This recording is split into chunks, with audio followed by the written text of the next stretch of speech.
It is my distinguished privilege to introduce Professor Tracey Bunda from the University of Southern Queensland.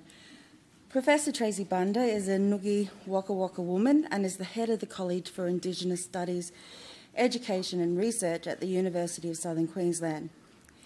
Tracey's research interests are inclusive of Indigenous knowledge systems, decolonisation and the interrogation of institutional whiteness.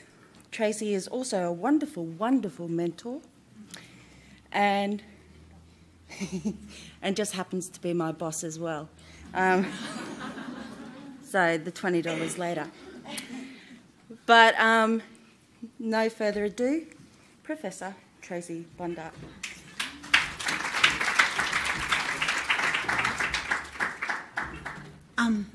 For those of you who know me, I was laughing because last year I fell over at the AARE conference and smashed the whole right-hand side of my body. And so I know I look like an old person. Well, actually I am. But I can't actually get up on the stage.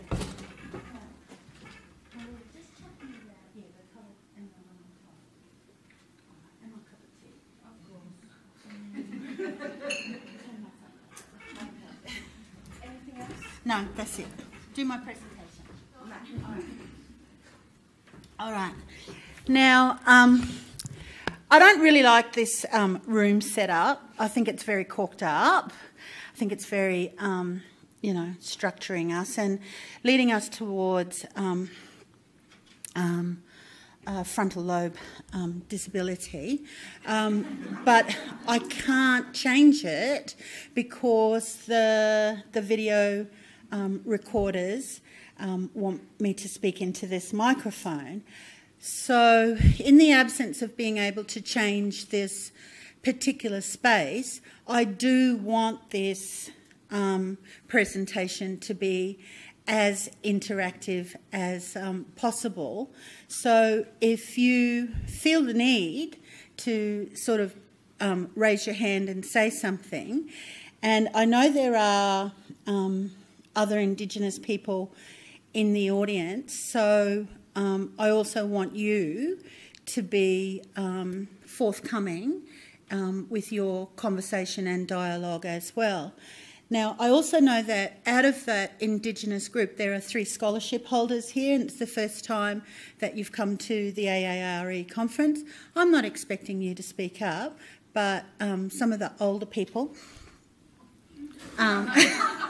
I do want them to be able to engage and have conversations. It's look, I just want to recognise that for many of you as non-Indigenous people, that you don't have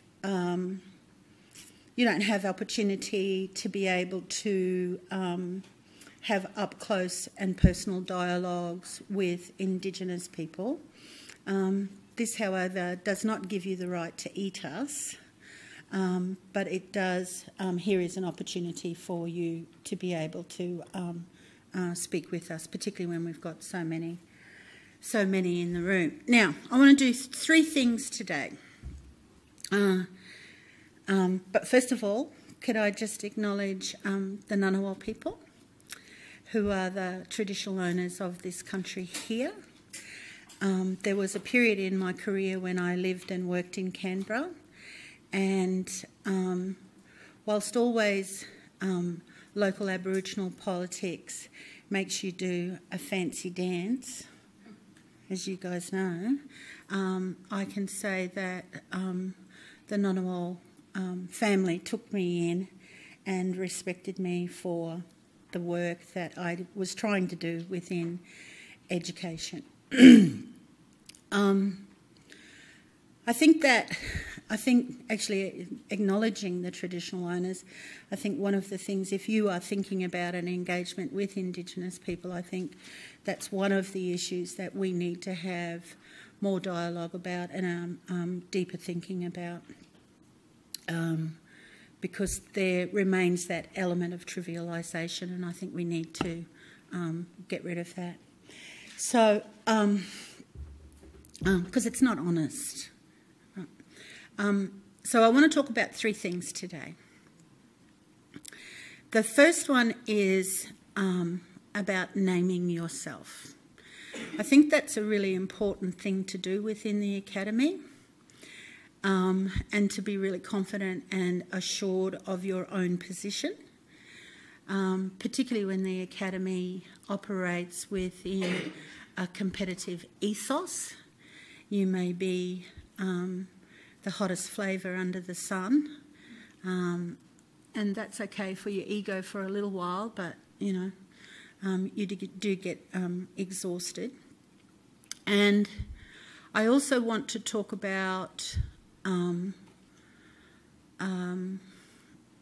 management and administration. I've worked in higher education for close on 3 decades, and most of that has been as a senior educator, senior manager. So I want to talk to you. I just want to give you some vignettes, not all of them horrible, because it'll make you run away from higher education as a career. Some of them funny, some of them righteous. I do like being righteous. And the last one I want to talk about is just briefly about research, and research with and with Indigenous people and in Indigenous communities, and the stuff they're not going to tell you in a research ethics application, okay? And it's because it's the stuff that pisses us off as Indigenous academics, all right? Like, how many white people do we have to teach? Really? You know, so I just want to sort of give you a bit of a glimpse there. But the first thing I want to do is unashamedly tout the book that I have written with my colleague and about storying. And one of the things that we had hoped to do was present knowledge in a very different way. The university really captures you around a particular mode of doing the PhD, and we wanted to provide an intervention to that, or a disruption to that, by looking at storying as a methodology within research. Now, one of the things that I recognise in my own privilege is that I'm highly literate. And more literate than a lot of white people that I have to engage with. I live in a very conservative community. It's very scary. And it's given me enormous privilege. It's given me my career. But when I think about that, it takes me back to the time when my mum used to read to me, and when I was little, and it's one of the things that I love now, and I hope you love it too, because I'm going to read to you, and I want to capture my first point about naming yourself. Now, in the book, I tell a story about my grandmother, mainly because I didn't ever get to meet this grandmother. This is my patrilineal grandmother. And so one of the things that I did, and Louise did, we looked at archives, the archive record, and then imagined ourselves in conversation with those old people who have passed before us. But in having that conversation, we also, hopefully, we were successful in theorising that position as well. So you can just relax, and I'll just read your story, hey? And it's about the way in which we are named. And I think there are theoretical lessons there for you as early career researchers and postgrads. Look, I reckon I'll get Abby to send this out to all of you. This, you know, if it's something that grabs you, you know, like if you're a science geek, you know, well, no, it's not, is it? go, what's that shit all about? All right, okay.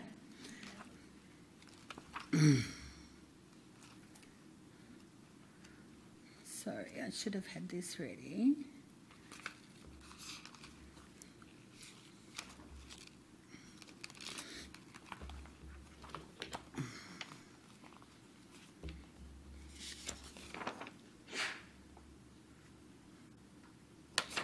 Okay. We did a section in the book about grandmothering stories. Abby, can you just Abby? Shell, can you do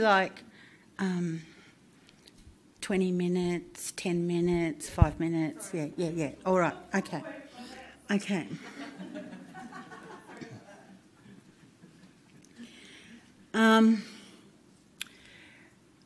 One of the stories that I tell about my dad is he joined the services in World War II,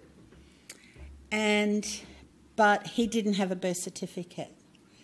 And many of the Aboriginal people here in the audience would be quite familiar with that there are members of our old people who did not have any legal documentation as to who they were.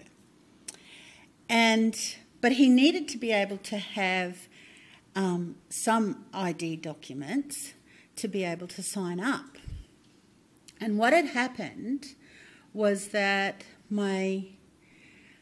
both my grandmothers, so my mum's mum as well as my dad's mum, were in the Department of Native Affairs. Now, this is about the 1920s, right? And Aboriginal people were not allowed to roam freely, okay? Can't have an aberrant native. Scared the white people. And so they were at the Department of Native Affairs awaiting permissions to be able to move, to be mobile within the community. Okay, for white people who are looking at me going, this is the time of apartheid within Australia, okay? Or this is one form of apartheid within Australia. And so my maternal grandmother was pregnant and my paternal grandmother was holding the hand of the little boy. And many years later, when my dad was wanting to sign up to World War II, my two grandmothers were together and they remembered meeting each other at the Department of Native Affairs. And it was because of that meeting and because of our practice of oral storying that they worked out how old my dad was. And he then took that to the Department of Native Affairs, who wrote something, or to the mission, and then to the Department of Native Affairs, and then to the military office, which then allowed him to sign up for World War II. And so this is the power of storying for me within my family and within my community, but this is also the power of storying that we can theorise as well. Okay, so I just want to tell you another story about my grandmother. Hang on.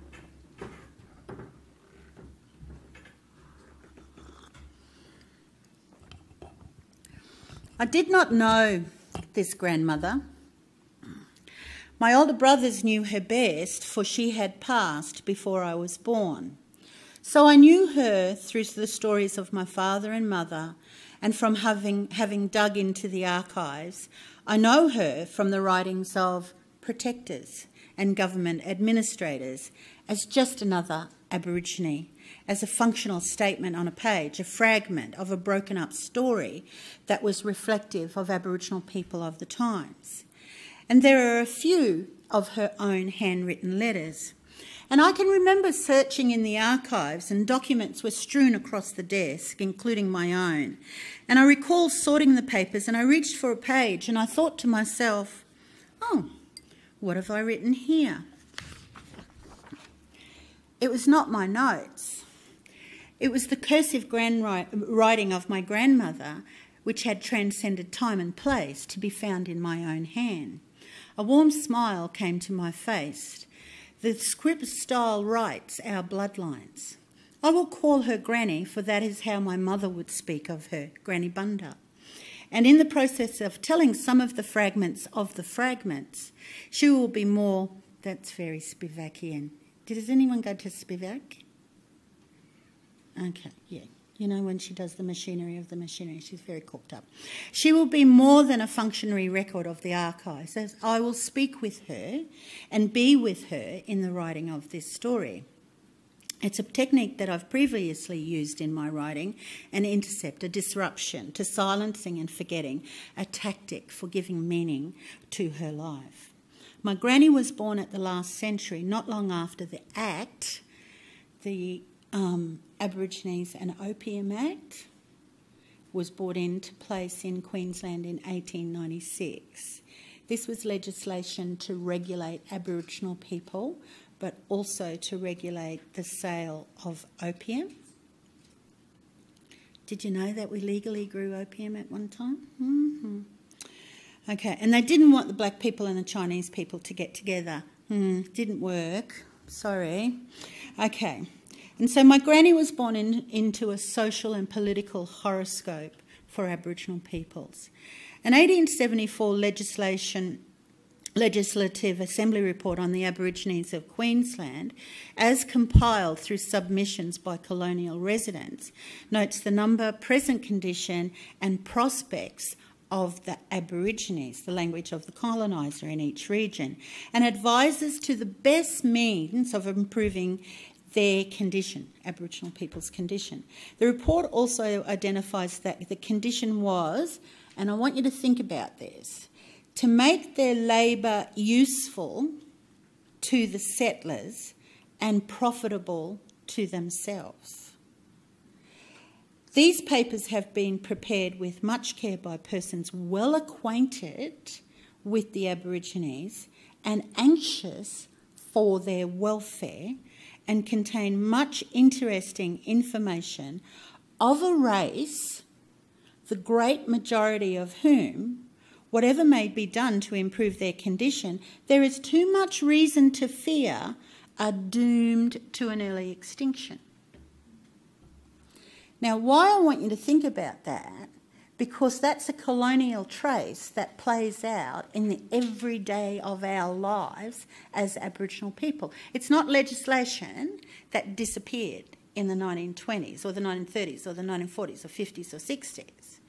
You know, this has a trace in the legislation today. Okay, so let's just think about, you know, the welfare of Aboriginal people. You know? What comes to mind? The Northern Territory intervention. We're doing this for their own good. God knows they're all drunks. You know? Okay. The report is a clear example of how notions and welfare and concern for improving the condition of Aboriginal peoples were tied up in using our old people as cheap labour. The profitable to themselves part, we know, did not eventuate. And adding to this view, social Darwinism twines itself around the articulations, strangling our mob into self-fulfilling colonial pursued prophecies, slowly but surely taking the life out of our ancestors' lives. In this horoscope, my granny was walked from her country to incarceration at Baramba, Sherbrooke, Waka Waka country.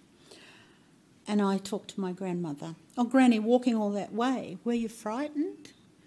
Tired? Were they cruel? She spoke her language, and when her son was born, she taught him her language. She told him stories, and her mother's stories became his stories.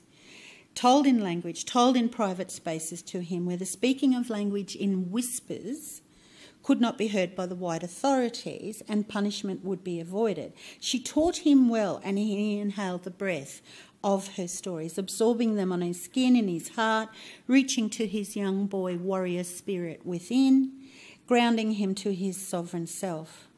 Granny, can you tell me those stories and teach me that lingo? The regulations of the Act were thorough. There were new forms of scarification on the Aboriginal body. Archival documents show records of her wages never seen held in the native savings account. I don't know, there'll be young people in the audience who've got tats. I've never been a lover of tats. I mean, I think that I'm not prudish, but, you know, I just think when we get old and we get dementia and we look down in the shower and we go, oh, shit, that just won't come off. But if ever there was a tat that I wanted to get, it was the bank account number of these native savings account, so that when people would say to me, what's that tat mean, I would tell them. And in Queensland, the theft of wages paid for Queensland government infrastructure. That's well known. All right. So never spent by her, sometimes in credit, sometimes in debit, always controlled by the settlement authorities. A 1933 report on the books and accounts of the Cherbourg Aboriginal settlement is checked by a handwritten note at the top. And it says, examples listed in the Mergen, being closest town to Cherbourg, report disclose that the transactions in respect of the issues of stores is very unsatisfactory. So whoever was in charge was using our ancestors' money to then go and buy all of the rations and clothes and boots and all that sort of stuff out of the money that we were earning, our old people were earning from being sent out to slavery. An incarceration so complete that the settlement, through anxieties for welfare, for improving the conditions, through making slave labour useful, was also an enterprise for economic efficiencies whereby the natives paid for the stores and more. And additionally, listen to this one just fucking did me in. Additionally, a settlement maintenance levy was implemented whereby every person in employment contributed 1 shilling per week from their wages to the settlement to assist in providing, if they were married, for their wife, or upkeep when out of employment. So Aboriginal people were being sent into slavery, never seeing wages, but then also having used that money to pay for their own incarceration. How fucked up is that? The success of the system saw the levy rise to 20% of wages deducted, but no more than 3 shillings. In my collection, there are letters. Letters from my father to the superintendent of Cherbourg, seeking permission for his mother to visit our family in Ipswich. Letters from the superintendent to the chief protector, seeking verification that this would be permissible. A letter from the chief protector to my granny, noting the inconvenience to the superintendent because she was his housemaid. A letter from my granny to the superintendent asking for the ration book. The administrivia for dispossessing ourselves from ourselves. Granny, sorry, Gran, I swear. Fuck, I can't bear to read it and hear it in my head, let alone knowing that you lived it. Stealing you from country, locking you up, not giving you a decent education, sending you out to work for wages you would never see, having to take your language underground, a black tax for your own incarceration. Who are these people? My grandmother passed in 1950. She died of consumption. The correspondence continued still, from the police inspector to the protector to the police inspector, the hospital to the protector, the police inspector to my mother and father to the police inspector and to the protector, the funeral home to the protector and the protector to the funeral home. My granny was 49 when she died, and even in death, when her last breath had gone, she was still under the Act. Look, one of the things about knowing our stories as Aboriginal people is that, I'll tell you another story about this one, okay? But one of the things for us as Aboriginal people, and not all Aboriginal people have complete stories, you know. There are Aboriginal people who have fragments of stories. But what I'm saying to you is that there's a methodology here for you to operate within the university. Know your story, name yourself, and make sure that is what you want, who you are. Because you'll get more respect about knowing who you are and knowing your story, okay? That can't be taken away from you, okay? So, I mean, I think if I look at my publication record, it's everywhere. I wasn't strategic, okay? So I'm not just writing about Aboriginal people's relationships with the archive and then I can get this really big grant because look how deadly I am, I've only written in this area. I write in lots and lots of different areas, which is, I suppose, why I haven't got, you know, the big grants and stuff. But I'm true to myself in that respect, you know, and I know that one of the things that I do and do well is be with other Aboriginal women. And I will do that above and beyond any fucking ARC grant, any meeting, any sort of, you know, directive from the university that wants to make me complicit. It keeps me sane, you know. My titters keep me sane. Titters, sisters, all right? Keep me sane. You know, the whiteness of the university doesn't keep me sane. It's making me insane. All right? All right. Okay. All right. Second thing I want to talk about is administrivia and management. This is me.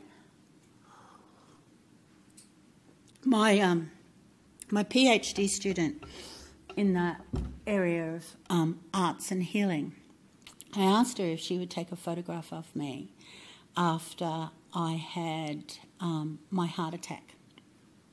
And I was at Deakin University, and without realising it, and I'm not speaking out of turn here and I'm not speaking prejudicially, I hope not, I'm speaking quite honestly, I stepped into a shit fight and I didn't know it. And I'm not saying, oh my God, Tracey's so precious, she couldn't cope with the stress and then had a heart attack. I'm a smoker as well. I'll own that, all right? But smoking and stress don't go together. And my family also has a history of heart issues, okay? And I suppose why I'm showing you this particular photograph is that the other message that I want to give to you is not only about knowing yourself and naming yourself and really owning that, but looking after yourself. Now, a message for the blackfellas here. The university is seductive, all right? It is seductive and it offers, let's own our privilege, it gives us a great pay. It gives us flexibility. You know, I was able to raise my girl quite well because of the flexibility of working hours within the university, all right? And there are opportunities. But one of the things that I worry about in terms of that seduction of the university is unless we are grounded, then are we not engaging in a process of assimilation? See, that's the real goal of racism. Not so that others can be racist towards us, that we internalise it and we assimilate ourselves.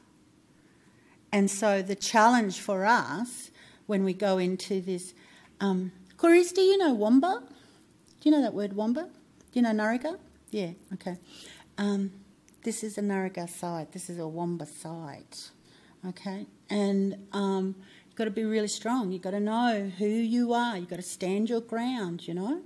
And so that's really important. But for all of those who are young early career academics, and also young people doing their PhD, or older people doing their PhD as well, you do need to be able to look after yourself. It is not unusual for my colleagues and I to talk about doing 70-hour weeks.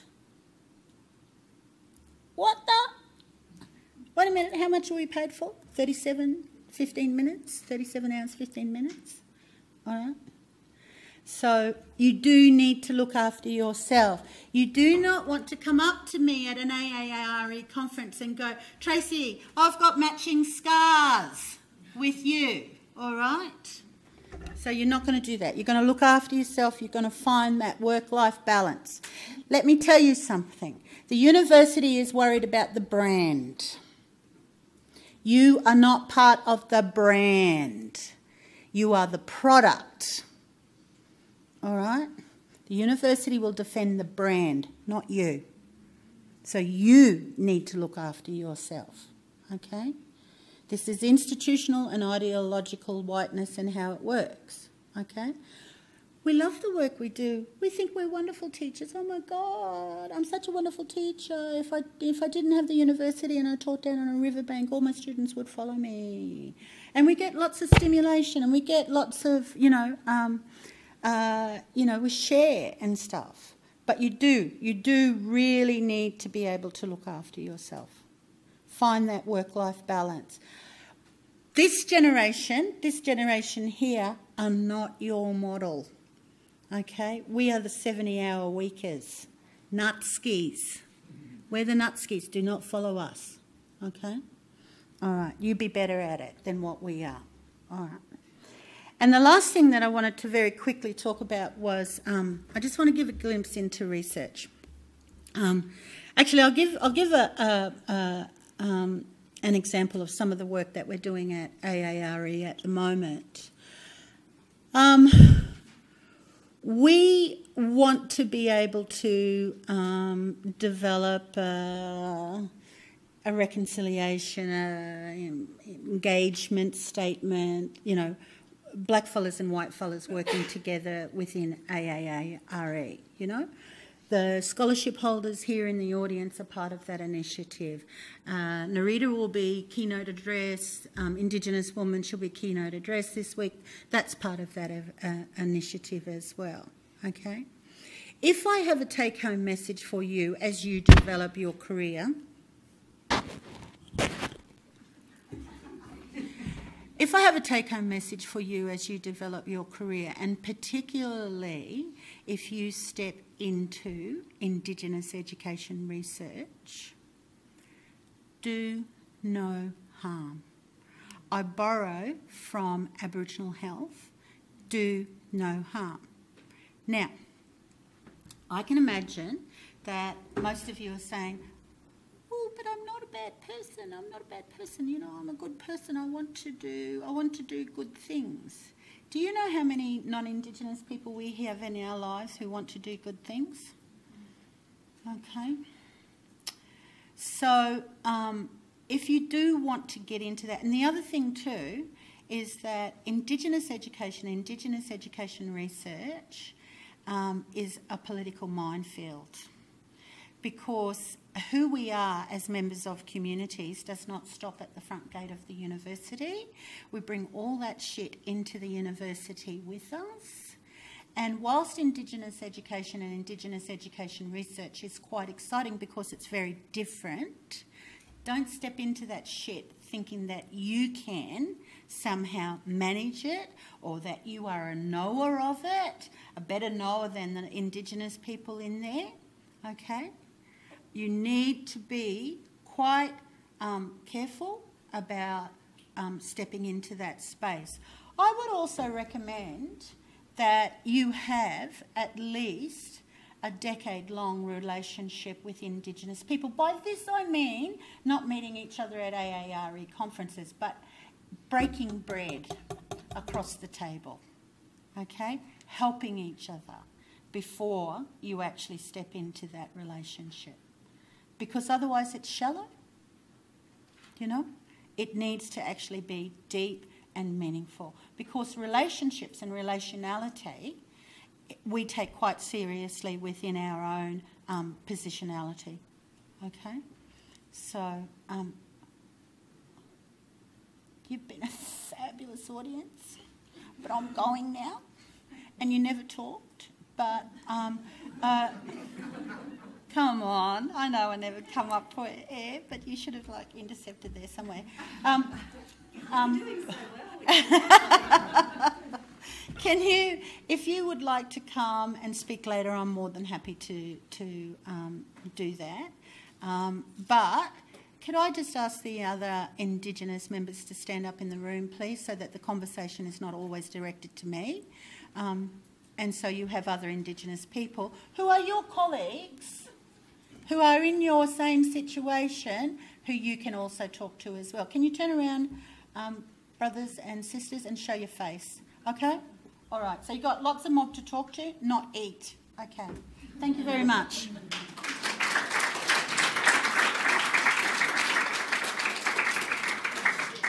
Mm-hmm. Yes, so I'm sure there are questions. Please ask away. Tracey, last question. Yeah, love it. Tracey, it's Yes, Sheila. Sheila. Have you come across this theory of niceness? Yeah, the saying no to niceness? Yeah. For those of you who want to sort of engage within race and power intersectionalities, look what we're doing for you. I know, that's so lovely. Thank you. Thank you very much. I should have put the pictures up with me falling down last year at I look like Scary Spice. I had a moon boot, I had a cast, no drugs. Colleague Aileen Morton Robinson actually introduced whiteness to the Academy.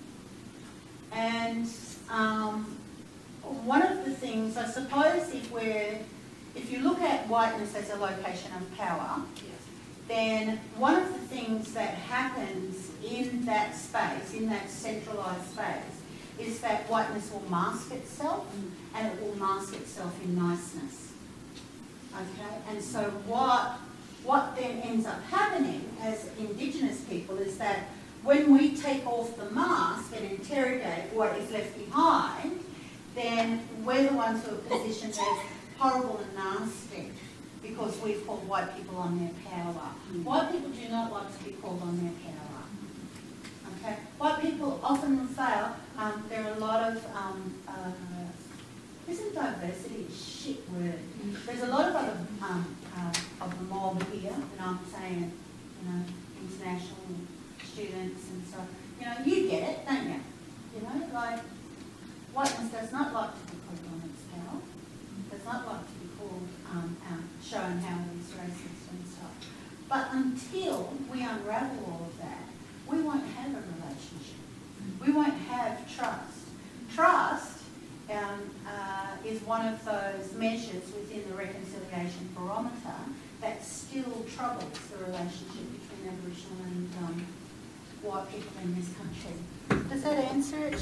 Yeah, it's just that I've been getting into this, I'm writing a paper at the moment called Saying No to Niceness, and using Aileen's work, but also using the work of Angelina Castano from the US and what have you. And it's trying to look at it with pre-service teaching and to not gloss over things all the time, to actually get into the nastiness that is there, because we're not going to get anywhere unless we get that nastiness out.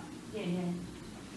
And there's that conversation as well, or maybe battle would be better, between Morton Robinson and Nakata, talking about Indigenous studies, but there's an essence of it that applies to Indigenous education as well. So apart from sort of taking off the mask around what is it that you know and what is it that you think you know, but eventually we need to be producing, we need to be able to give our initial teacher education students the skills to be able to produce knowledge, because they're going to go out to schools and stuff.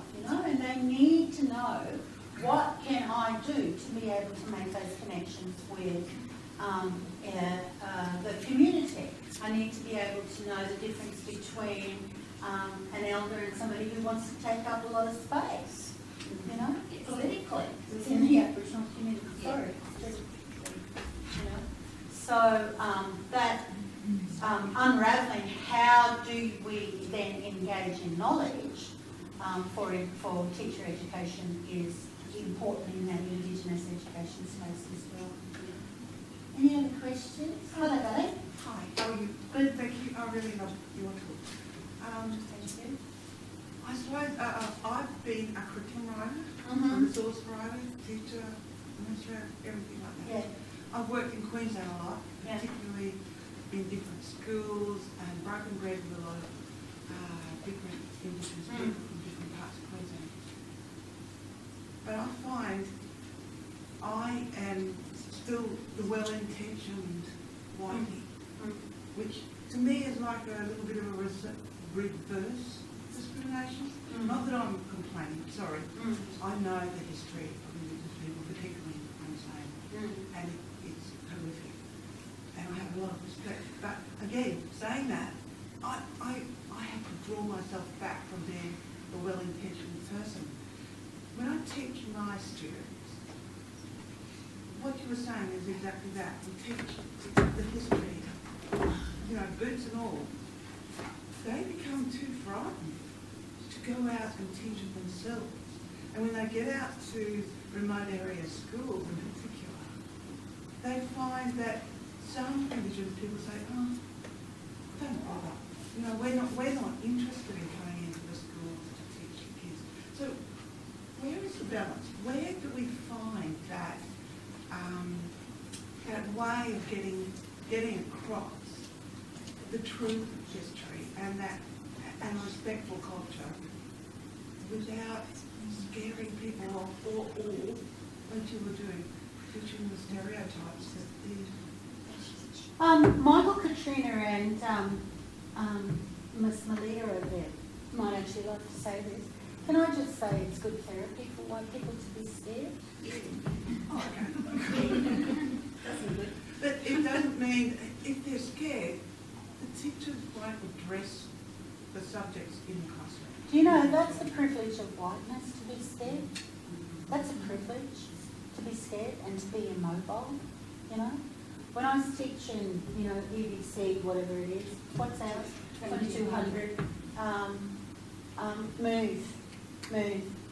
Because your immobility as initial teacher education students is actually not doing our kids and our community any good. Move. Yeah. That's just, isn't it, Michael? It's just the Katrina. Eh? Kevin, see it too? Just move. Just imagine how much. Look, I think one of the really interesting things that's happening in the world at the moment is this sort of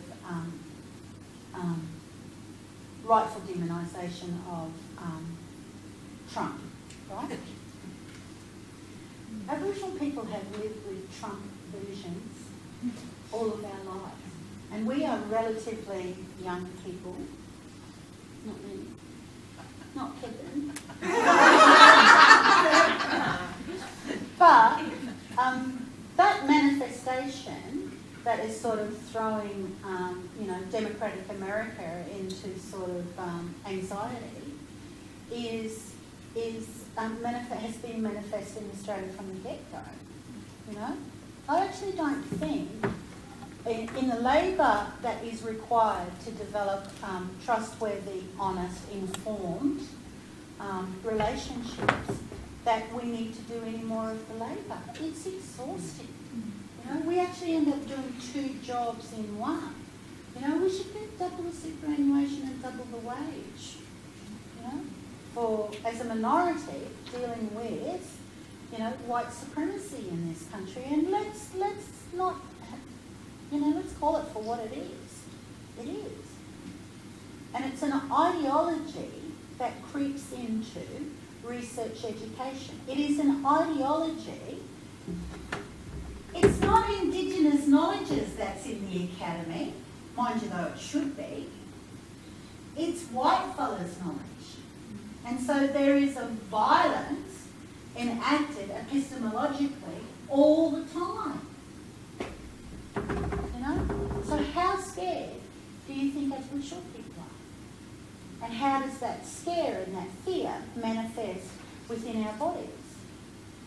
You know? You want to make the decision to be a teacher? Step up. Piss off and go and do computer studies. Where you don't actually have to deal with people. Where you don't actually have to deal with the preciousness of the little people of the next generations. Go away. You know? Get over your fear. Get over it.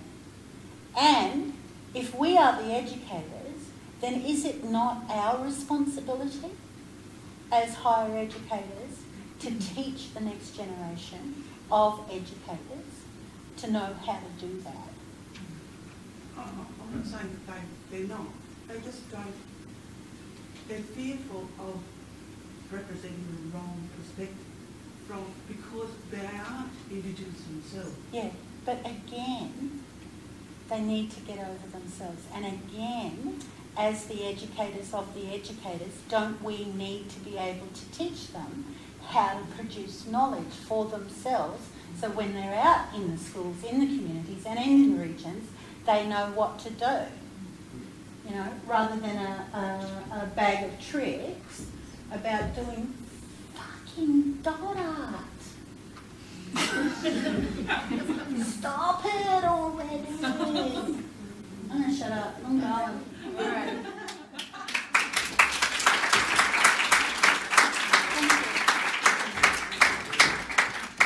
So we just have a small gift. Oh.